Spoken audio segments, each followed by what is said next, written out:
Hai teman-teman semuanya, pada kesempatan kali ini kita akan mempelajari tentang Bhinneka Tunggal Ika. Ada 5 subtema yang terdapat dalam bab Bhinneka Tunggal Ika ini, yaitu yang pertama, mengidentifikasi terkait identitas individu dan identitas kelompok. Pancasila adalah jati diri bangsa Indonesia. Kita tentu sering mendengar atau membaca kalimat tersebut. Di sana, kita menemukan 2 kata yang menjadi frase, yakni jati dan diri. Dalam Kamus Besar Bahasa Indonesia, jati diri diartikan sebagai keadaan atau ciri khusus seseorang. Padanan kata jati diri adalah identitas. Jadi, identitas dan jati diri akan digunakan secara bergantian untuk merujuk pada pengertian yang sama. Setidaknya ada 2 pendapat besar soal bagaimana sih identitas itu terbentuk. Yang pertama, ada yang menganggap kalau identitas itu sudah ada dari sananya, seperti bawaan sejak lahir.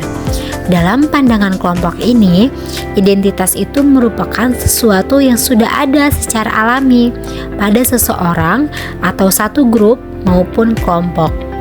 Misalnya, orang yang lahir punya ciri fisik tertentu, seperti kulit putih, mata biru, rambut keriting.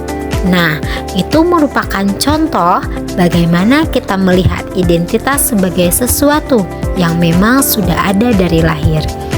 Yang kedua, ada juga yang melihat identitas itu sebagai hasil dari rancangan atau rekayasa. Nah, identitas seperti ini bisa terbentuk karena pengaruh budaya, sosial, ekonomi, dan sebagainya. Beda dengan identitas yang sudah ada sejak lahir. Identitas dalam arti ini muncul dari interaksi sosial antar individu atau antar kelompok. Dari mana sih identitas Pancasila itu berasal? Pancasila merupakan identitas yang digali dari kearifan dan nilai-nilai yang ada di tanah Indonesia. Untuk tetap hidup sebagai ciri khas bangsa, Pancasila tidak cukup hanya dihafalkan saja, tapi juga harus diamalkan. Pancasila merupakan nilai hidup yang menunjukkan jati diri bangsa. Negara yang sangat beragam seperti Indonesia, Pancasila adalah jawaban untuk mewakilkan jati diri bangsa. Sejarah Indonesia itu merupakan cerita tentang negara yang penuh keberagaman. Perbedaan itu memang sudah jadi bagian dari kehidupan, tidak bisa dihindari. Nah, Pancasila membingkai dan mengajak semua perbedaan itu untuk hidup sama-sama. Masyarakat dari berbagai latar belakang, entah itu agama, suku, ataupun etnis, bisa hidup bersama-sama dalam satu wadah karena ada Pancasila. Tema selanjutnya yaitu terkait menyadari keragaman identitas. Sebagai makhluk sosial, ciri yang melekat pada manusia adalah keinginan untuk melakukan interaksi satu dengan yang lainnya. Nah, interaksi sendiri berhubungan timbal balik yang dilakukan baik individu, antar kelompok maupun individu dengan kelompok. Dalam interaksi, ada proses mempengaruhi tindakan kelompok ataupun individu melalui sikap, aktivitas, ataupun simbol tertentu. Coba kalian ingat ketika awal berpindah sekolah dari SMP ke SMA. Sebagian besar teman-teman adalah orang-orang baru. Guru-guru yang mengajar pun demikian. Lingkungan sekolah juga berbeda dengan situasi sebelumnya. Jika kita tak bersosialisasi dengan cara mengenal satu dengan yang lain, kita seperti hidup seorang diri. Seseorang akan mengenali yang lain melalui proses interaksi tersebut. Proses untuk mengenali yang lain melalui interaksi tersebut, meski faktanya ada banyak orang di sekeliling. Karena itu kita harus berjumpa, berkenalan, dan berinteraksi agar kebinekaan atau keragaman itu tak hanya sekedar ada dan diakui, tapi juga saling dikenali. Menghargai keragaman adalah salah satu bentuk ketaatan kita pada hukum alam. Tuhan telah menciptakan manusia dengan segala keberagaman identitas yang melekat padanya. Menyadari dan menghormati keragaman tak hanya sebagai mengenali sesama, tetapi juga memuliakan ciptaannya. Jadi, Indonesia itu memiliki keunikan karena perbedaan tetapi tetap satu, seperti suku, agama, budaya, tapi jati diri kita tetap Indonesia. Tugas kita semua mengelola perbedaan menjadi kekuatan, bukan masalah.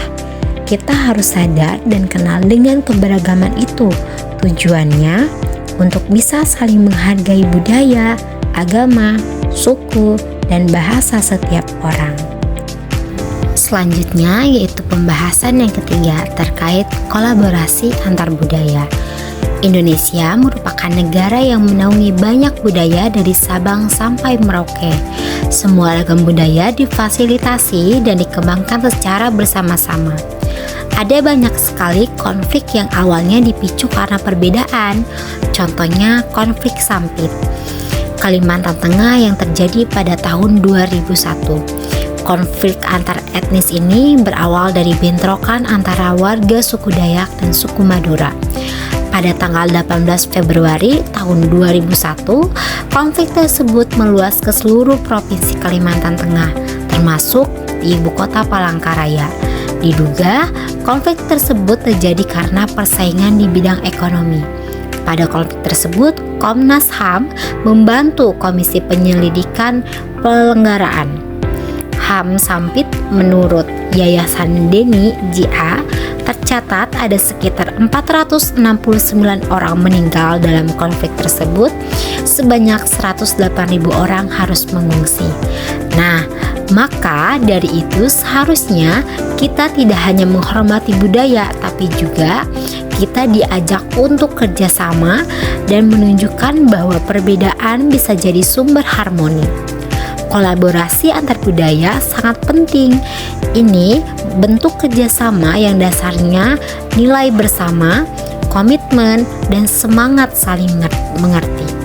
Lewat kolaborasi, identitas yang berbeda-beda tetapi bisa sejalan sama-sama tanpa kehilangan jati dirinya. Ini seperti Indonesia, meski berbeda-beda tetapi punya satu identitas nasional yang disepakati secara bersama-sama. Sebelum kita lanjut ke pembahasan berikutnya, mari kita uji kejelian dan wawasan kalian dengan teka-teki berikut ini. Teman-teman bisa mengisi sesuai instruksi yang diberikan. Jika teman-teman sudah mengisi kolom teka-teki tersebut, mari kita lanjut ke pembahasan berikutnya. Dan dilanjut pembahasan yang keempat, yaitu terkait pertukaran budaya di pentas global. Nah, pertukaran budaya di pentas global adalah proses di mana budaya dari berbagai negara atau daerah saling mempengaruhi dari berbagi nilai, tradisi, seni, bahasa, makanan, musik, dan gaya hidup lewat berbagai cara, bisa lewat teknologi, media sosial, pariwisata, pendidikan, perdagangan, maupun kerjasama internasional. Pertukaran ini bisa terjadi secara alami maupun disengaja, dan tujuannya biasanya untuk saling mengenal, menghargai, serta memperkaya budaya masing-masing. Contohnya, pertukaran pelajar mahasiswa Indonesia yang belajar di luar negeri, membawa budaya Indonesia ke sana, dan sebaliknya, mereka juga membawa pulang budaya asing ke Indonesia. Selanjutnya, pembahasan yang terakhir terkait belajar dari kekayaan tradisi.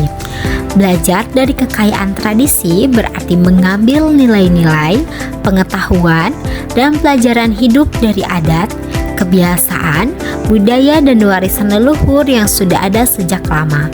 Tradisi bukan cuma soal upacara atau pakaian adat, tapi juga mencerminkan cara hidup, pandangan moral, kebijaksanaan lokal, dan cara suatu komunitas menjaga hubungan dengan alam, sesama, dan leluhurnya. Contohnya upacara adat. Misalnya upacara adat Ngaben di Bali. Kita akan belajar bahwa kematian bukan akhir, tapi bagian dari perjalanan spiritual. Ini mengajarkan kita penghormatan terhadap leluhur. Nah, itulah pembahasan tentang Bhinneka Tunggal Ika. Sampai jumpa di pembahasan berikutnya. Sekarang, waktunya kita uji pemahaman kalian. Perhatikan soal berikut ini baik-baik ya. Ada 5 soal esai yang harus kalian kerjakan. Jangan lupa, dalam menjawab soal, gunakan penalaran kalian berdasarkan materi yang sudah kita bahas tadi, terutama tentang identitas, keberagaman, dan toleransi. Jika teman-teman masih belum mengerti tentang pembahasan yang sudah kita pelajari, teman-teman bisa belajar mandiri dengan membaca kesimpulan yang sudah kami siapkan dan juga bisa melihat barcode video. Nah, itulah pembahasan terkait bab Bhinneka Tunggal Ika. Sampai jumpa di pembahasan berikutnya dan selamat mengerjakan.